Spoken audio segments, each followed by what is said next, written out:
masih membicarakan masalah pendidikan di Amerika. Dan juga karena ini memperingati juga Hardiknas Betul. yang jatuh pada tanggal 2 Mei. 2 Mei lalu, ya. Nah, sekarang kita mau ngebacain pertanyaan dari pemirsa. Ya, dan ini hubungannya sepertinya juga banyak yang bertanya masalah seputar pendidikan, nih. Apa tuh? Jadi ada dari Mbak Andri ya. Halo, apa Halo kabar? Mbak Andri, Mbak? ini bertanya Mbak apa, Mas? Ini Andri kayaknya Mas ini ya, atau Sok Mbak ya. tahu. Apakah di Amerika ada ujian nasional seperti di Indonesia ini dari Facebook, Neng? Iya. Kalau ujian nasional yang sifatnya wajib? seperti di Indonesia yang wajib, Diikuti yang menentukan semua. kelulusan, Itu ya, nggak ada ya? itu nggak ada di sini. Tapi Adanya? memang ada sejumlah tes, misalnya kayak tes membaca gitu ya, yang dibilang ujian nasional membaca, tapi sebetulnya itu tidak diwajibkan. Maksudnya tidak semua sekolah tuh harus mengikuti itu. Jadi memang ujian-ujian nasional ini diadakan beberapa kali ya dalam setahun itu untuk sebetulnya kayak semacam survei, Cak. Survei untuk aja. menentukan di manakah rata-rata nasional itu. Jadi tidak menentukan kelulusan siswa ya? Tidak, tidak. Gitu. Walaupun kalau misalnya memang ternyata nilainya bagus ya, itu siswanya mungkin akan mendapat insentif buat tawaran beasiswa atau lain sebagainya. Nah, ya, ini dari siapa lagi? dari Mbak Ici Darwati. Halo, Mbak Ici ya. Aku itu guru SD. Ya. Nah, piye carane guru SD Amerika menghadapi bocah-bocah SD yang nakalan dan berani sama gurune? Waduh. Itu memang pendekatannya bermacam-macam, Cak. Tapi saya pernah ya pergi ke sebuah sekolah yang kepala sekolahnya tuh bilang justru malah anak-anak ini harus dikasih kepercayaan, trust. Kalau nakalnya udah berani itu boleh nggak diciples atau jewer gitu? Di sini rata-rata tidak percaya dengan corporal punishment atau hukuman fisik. Iya. Oh gitu ya, sama sekali bahkan itu dianggap abuse ya, abusive ya. Betul, ya? itu secara hukum inilah ya, apa maksudnya kita bisa digugat. Pemirsa, kalau sampean pengen bertanya, ya, jangan sungkan-sungkan kirim ke email warung@voanews.com atau ke Facebooknya. Like, jangan lupa. Di kata sandinya warung VOA. Kata sandi. Kata sandi loh ini. Kata kunci. Oh ya, kunci. Kayak dunia intelijen aja kata sandi. Iya, pokoknya jangan lupa warung VOA. Saya kira jagat neko.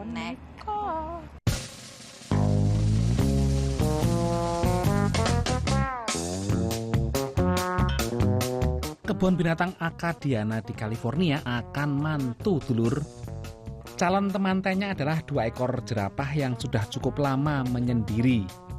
Jerapah jantan bernama Gabriel ini sudah 6 tahun membujang. Dilalah kersane ngalah, Bonbin ini mendapatkan kiriman jerapah betina bernama Evangeline. Keduanya dipertemukan dan ternyata saling jatuh hati. Resepsi perkawinan 2 jerapah ini akan digelar tanggal 5 Mei dari jam 11 sampai 4 sore. Panitia sudah menyebarkan undangan ke warga yang tertarik menyaksikan peristiwa langka ini. Panitia menerima kado namun sudah ditentukan, yaitu wortel atau suket teki.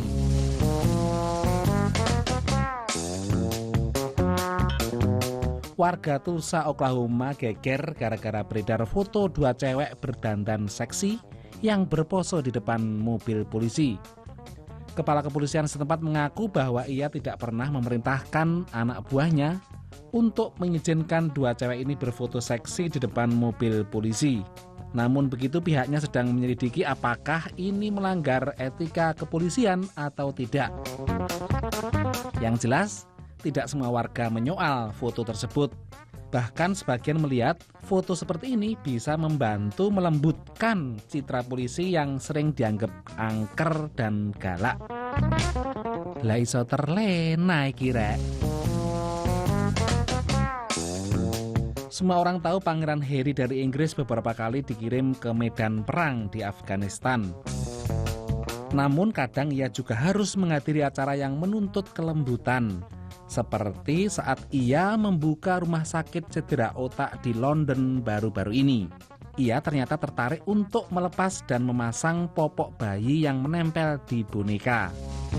Meski menggunakan 1 tangan, ia nampak tidak kagok. Konon ia memang sudah latihan memasang dan melepas popok untuk menyambut kelahiran keponakannya. Langko dijuluki Pangeran Popok, rek. Saya pikir Indonesia itu mungkin semakin maju ya. Tapi saya pikir ada sejarah beberapa membuktikan nih. Iya. kalau pendidikan itu hanya tidak fokus kepada sains dan teknologi, negara itu tidak akan pernah maju. Betul. Dan Indonesia kebanyakan itu masih kurang di situnya. Sains dan teknologi, tapi kayak enggak juga sih, Cak. Sebetulnya kalau kita Mana? lihat Sampai sekarang belum pernah ada penemuan Indonesia yang dipatenkan. belum pernah ada. Tapi sudah mulai ke arah sana, Cak. Misalnya ikut kejuaraan internasional robotik, ya, kompetisi merakit robot, membuat robot itu Indonesia sering mendapat juara. Ya, kalau gitu kita pamit dulu ya. Aku Cak Supri. Aku Ning Aryatna dan Ning Nadia di balik layar, ya. Nyun pamit. Wassalamualaikum. Sampai jumpa minggu depan. Dadah.